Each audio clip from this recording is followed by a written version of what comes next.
Hello, welcome back. Been a while since we've last done this. Last time we were here, we saw all the dates and for each of the characters first time, but most of those didn't actually happen. We ended up going with a date on Bryce and Adine, I think her name was. We'll find out when we go in. As always, we'll start off with the sound test. Loop. I'll sync up later. And we're moving on to chapter 2 now, which is pretty much more of the same as chapter 1, but you get to learn more about the deep lore this game has. Yeah, her name was Dean. Don't skip it. Another day, another morning. I awoke from dreams filled with fire and smoke. The sun shining through the window gave me a comforting feeling of familiarity, despite the portal in the distance reminding me of my purpose here. I looked towards the horizon, my view undisturbed by dividing walls. The light of the morning sun was painting the sky with golden hues, a view that had become a rarity back home. It evoked a feeling of freedom and openness that was almost scary to me. While I got ready for the day, my thoughts strayed to the people I knew back home. I couldn't help but wonder how they were doing. But I had greater things to worry about at the moment, like Reza, murders and generators. How much danger was I in, really? Ding-dong. Hey Bryce, isn't it a little early for a rematch? I'd agree with you, but that's not why I'm here.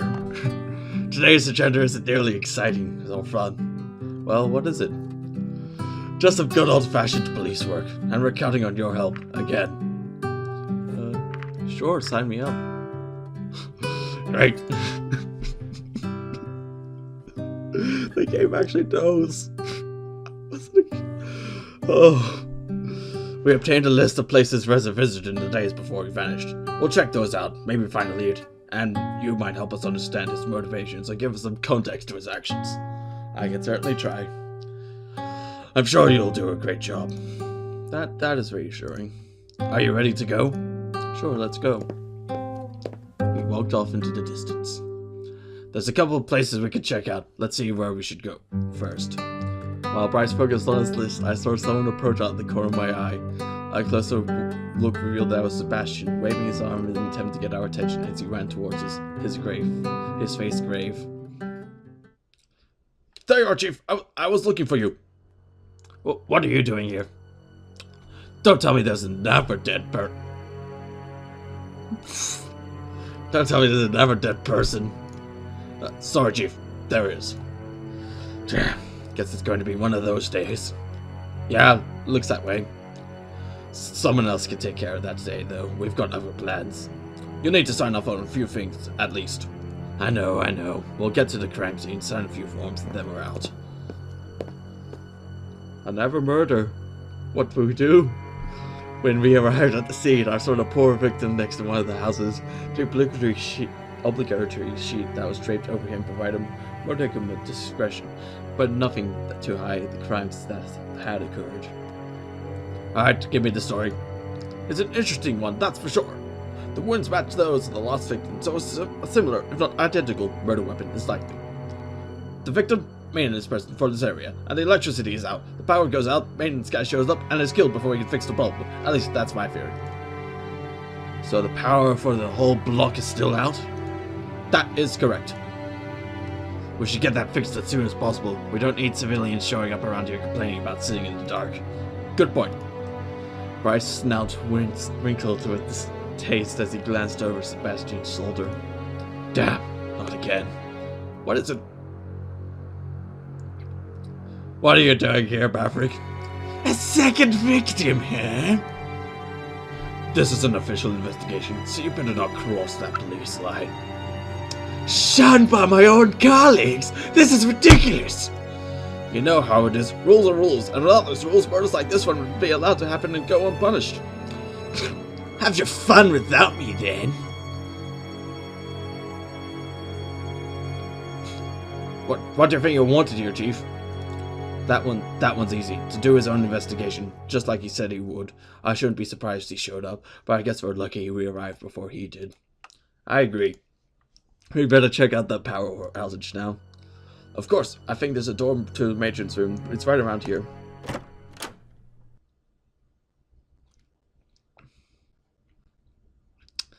got your flashlight, Seb? Always, Chief. You should go down there first. I don't have my stuff here. Besides, putting on that head mount is such a hassle. I remember. You complain about that every time it comes up. There, that should do the trick. We explore down the staircase. You just stay behind me, Sir Protect, alright? Okay. Gah, hate stairs, especially those made for smaller dragons like you. Trust me, having it the other way around isn't too great either. I don't mind stairs. I don't mind stairs that much.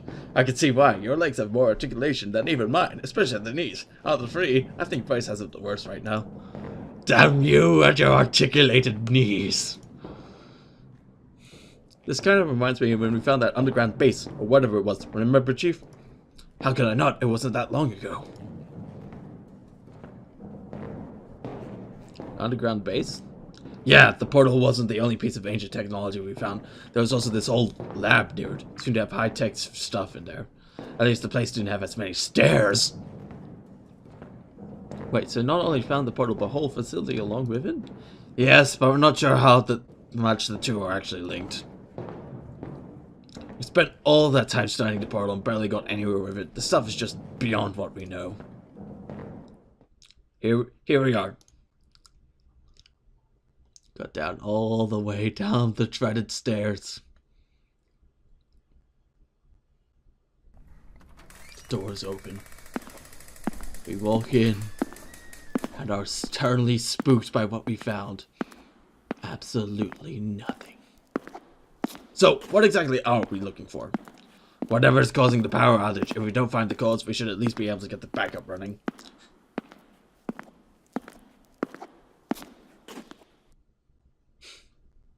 Looks like the generator's gone. Mystery solved. Sound of creaking metal penetrated the stillness of the room. Someone is moving. I looked above towards the source of the noise as it grew louder.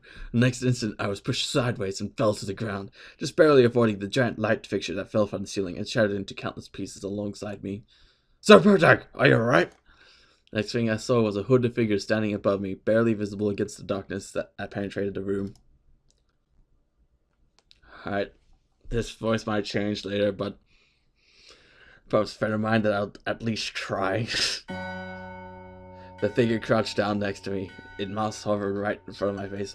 Nearly a whisper reached my ears when it spoke. Be careful, Sir Pertak! Battle brother! Then the figure stashed towards the stairs. Oh, where are you going? That's not me! Don't move! He's going up the stairs! I'm on it! Battle brothers! Prepare to deep strike! I didn't see that chair coming. I got the damn thing in here. Here, Chief. I hate these stupid stairs. They're blocking the way. Just go around me. There's no room near as wide as the stairs are. I can't help it. Damn it, I'll never catch him now.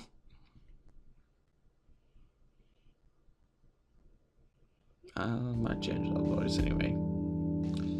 By the time we found our way back up, the spirit's figure was nowhere to be found. We've got a long search ahead of us, and with a head start like that, there might not be no end to it. We have to take our chances as long as we still can.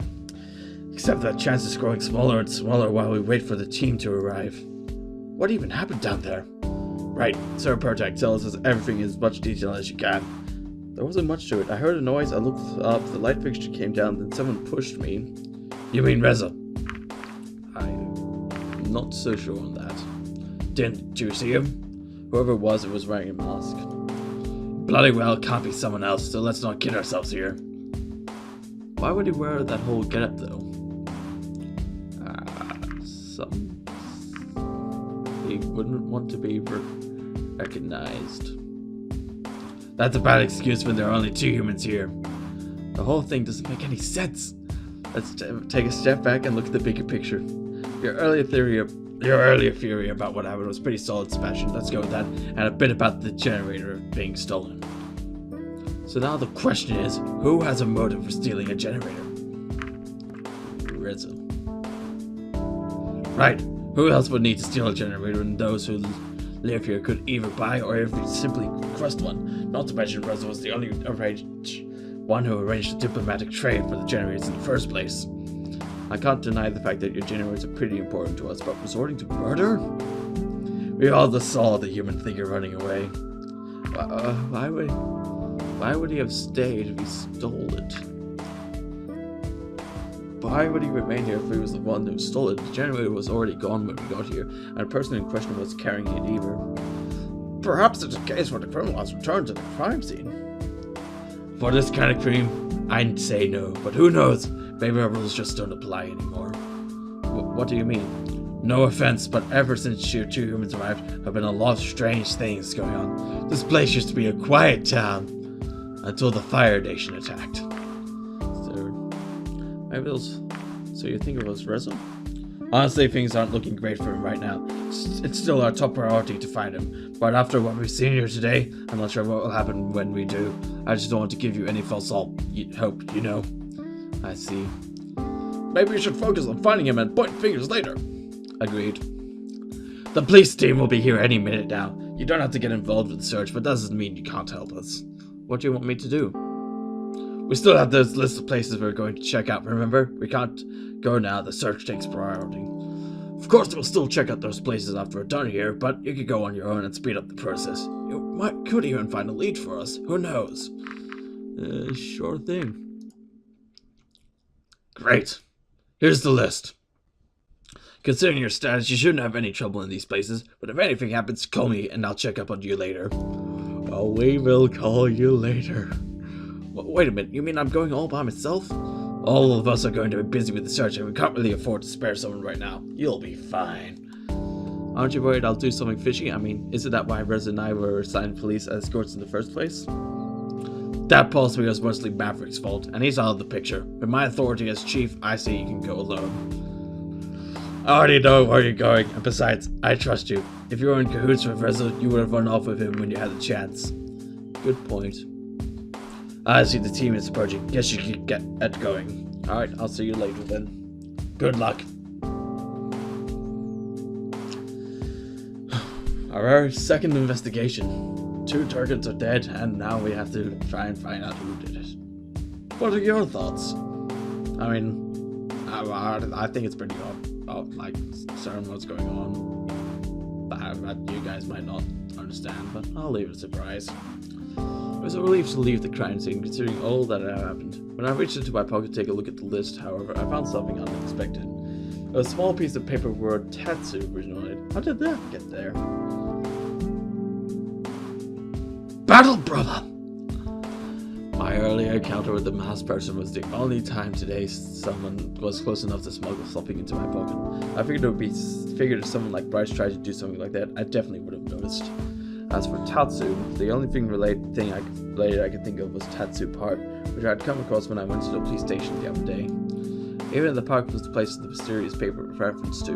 Don't know if it was actually a good idea to visit. The masked person may have saved me from the falling light fixture, but if it was Reza, it would mean the following someone who also was the prime suspect of two murders.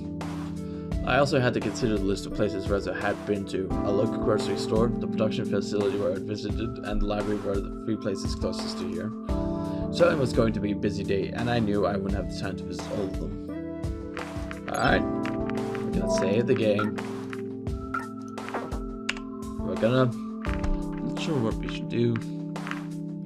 Last time I did it, I went to the library in Tatsu Park. We could do the same thing that we did with the dates, visit all 4, and then load, and then visit the library in Tatsu Park later. Yeah, that seems like a good idea. We're gonna visit the grocery store. I entered the store, the sound of a bell alerting the staff to my arrival. Seeing the patrons browsing the shelves neatly stocked with wares of all kinds, evoked some feeling of nostalgia enormously in me. It's supposed to be the store Reza was been shopping at. We haven't met you before, I don't think. Who's he talking to? Hey, I think I've seen... No, did we? Oh, that person. Yes, we have. I'm sorry, but this prescription app. Oh, 2 new voices on. One of them's probably a lady, so we can just use the high pitch again. I'm sorry, but this prescription has expired. Contemplative pause. I can't fill it like this. You'll need to tell your parents to visit a doctor so he can write you a new one. Contemplative pause. She turned around, nearly running into me when she suddenly bolted toward the door. Hello, Sir Burtek. How can I help you today? Wait. Oh! Aren't you the bartender from the other day? That I am. Did you have fun that evening? Yeah, we got some interesting drinks if I do say so myself. Did you enjoy what you tried? I haven't even experienced a fraction of what I have to offer. You haven't even experienced a fraction of what I have to offer. Is that a challenge? More of an invitation, really. You can come by any time if you're interested in seeing what else I have in store. Thanks, I'll keep that in mind. Anyway, how can I help you? Who was that? You mean the girl? That's Vara. She comes here occasionally to pick up her mother's prescription. Do you remember Reza coming here? Of course I do. It's only been a few days since he was last here. It sounds a little unusual, but can you tell me what he bought? Are you just talking about the last time or every time he came here? Both, I suppose. He came here more than once. He's been visiting pretty regularly now that I think about it. Interesting. I could look up his purchases if you would like. That would be really helpful. Shouldn't be too hard. Just give me a second.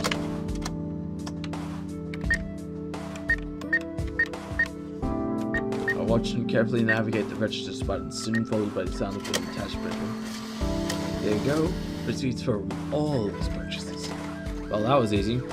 Since our government takes care of all his purchases, they're filed separately. It was simple to believe. Looks like he bought mostly food and snacks, sometimes magazines, but why was he buying lemons every single... I can't say that I didn't notice, but I figured it was just a human thing. Strange. In any case, that's more information than I expected. You have my thanks. You're welcome. Just browsing for now. Let me know if you need anything. What am I even looking for? Let's look at the bread. I have a surprisingly big selection of bread. Since when do dragons eat bread anyway? I guess at least I'm covered in case I want any melon bread. Hey, you! Are you talking to me? Yes! What do you say, melon or lemon bread? I mean, the only difference between the two is like one letter, so how am I supposed to choose? I don't think that's how it works. Why don't you just go with the one that you like more? Contemplative pause! That's a good idea. Why didn't I think of that? What? What? Was that a cardboard box in her hand?